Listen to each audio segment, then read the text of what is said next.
Discussion on postoperative AF after cardiac surgery. Postoperative AF is one of the most common complications after cardiac surgery. The occurrence of postoperative AF is rising as more and more older patients are undergoing cardiac surgery. It may occur in up to one-third of post-cardiac surgical patients. Please subscribe to this channel for future updates. Click on the subscribe button. Press the bell icon after that for all updates. Several trials have evaluated postoperative AF and many meta-analyses have been conducted on these trials. AF can occur both after coronary artery bypass graft surgery and surgery for valvular heart disease. The onset of AF would mean longer stay in the intensive care unit and higher risk of postoperative stroke. The risk of stroke is enhanced 2 to 4 times with postoperative AF.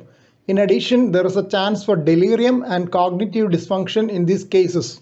Postoperative AF after coronary artery bypass graft surgery has been associated with both higher in-hospital and long-term mortality. The study compared 994 patients who developed post-CABG AF and 5,481 who did not develop AF. Survival at 5 years was 87% in those who had postoperative AF, while it was 93% in those who did not have AF. Several strategies have been employed in the prevention and treatment of postoperative AF. They include beta blockers, magnesium, sotalol, amiodarone, calcium channel blockers, digoxin, and atrial overdrive pacing. Of the lot, digoxin appears to have least evidence in favor of it. Use of digoxin for prophylaxis against AF is a class 3 recommendation as per 2014 AATS guidelines, that is not to be used for prophylaxis. Beta blocker withdrawal may increase the risk of postoperative AF.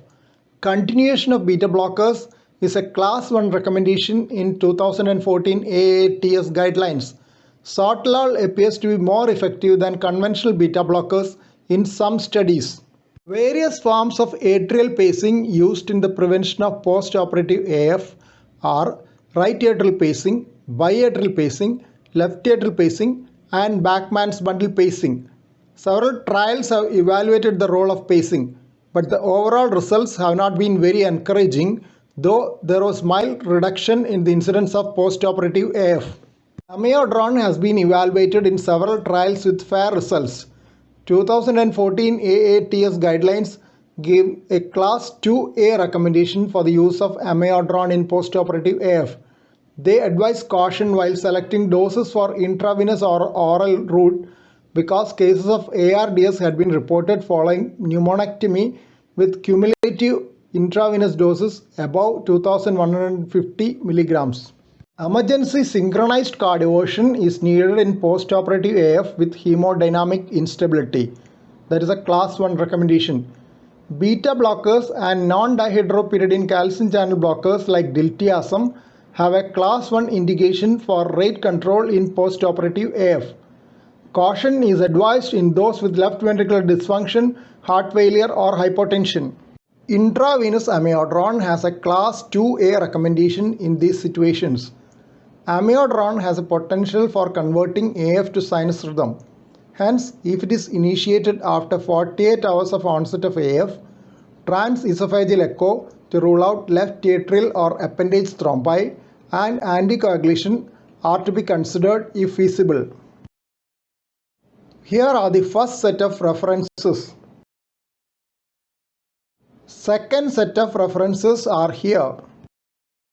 Please don't forget to subscribe to this channel for future updates and click on the bell icon for all updates. Thank you.